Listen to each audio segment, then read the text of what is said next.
de tercero A y hoy os voy a enseñar a hacer un avión punta.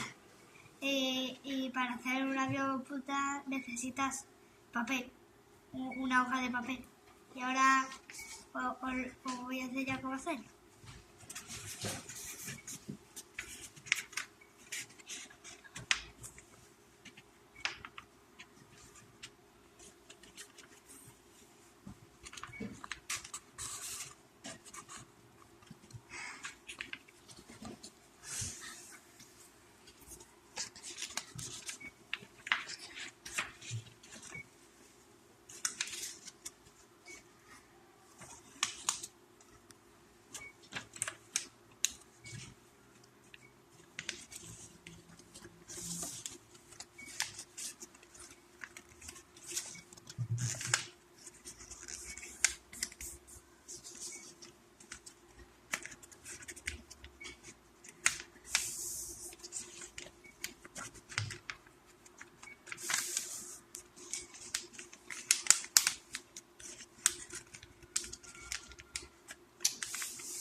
Y esto es un avión punta.